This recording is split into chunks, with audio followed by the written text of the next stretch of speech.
This stuff is nasty, so it's a good thing this is not smell-o-vision. The slimy soup you're looking at is kitchen grease, the muck that goes down the drain when the dirty pots and pans are washed at restaurants. And in a country of 300 million people, we create a lot of it. The average person produces on the order of 14 or so pounds per year, and that's just at restaurants.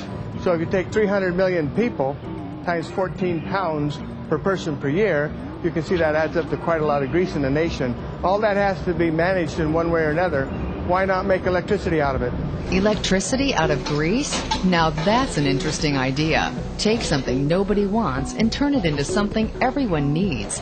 And this is no pipe dream. It's actually happening at the Millbrae Water Pollution Control Plant. Sewage and waste grease from restaurants come into this plant, and what goes out is clean water, and on most days, it doesn't even use electricity off the grid. Working with Chevron Energy Solutions, the city of Millbrae installed a system that uses kitchen grease to produce biogas, a fuel that's 70% methane and 30% carbon dioxide. The biogas fuels a new 250 kilowatt micro-turbine engine generator that supplies 80% of the power for the wastewater treatment plant. So I think it's a great creative example of alternative energy. It reduces greenhouse gas emissions by 1.2 million pounds per year.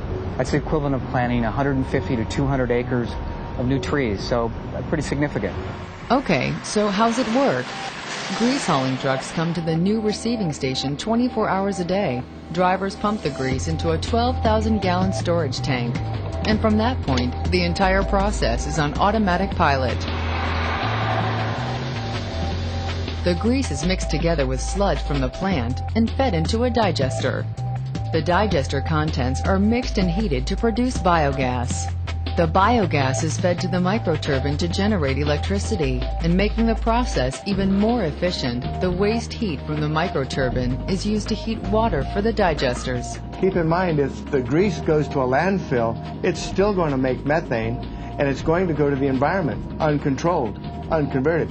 Methane's a very potent greenhouse gas. We're making electricity out of it. The project took a couple of years from concept to reality. You're looking at $5.5 million worth of new equipment and upgrades. But it isn't costing city ratepayers a dime, because the project literally pays for itself. The haulers are going to pay the city for the convenience of dumping it here and processing it for them, relieving them of that nuisance. And then the electric costs that we normally pay to run the wastewater treatment plant will be reduced by about 80%. So there'll be substantial savings that comes about by creating our own electricity right on the site.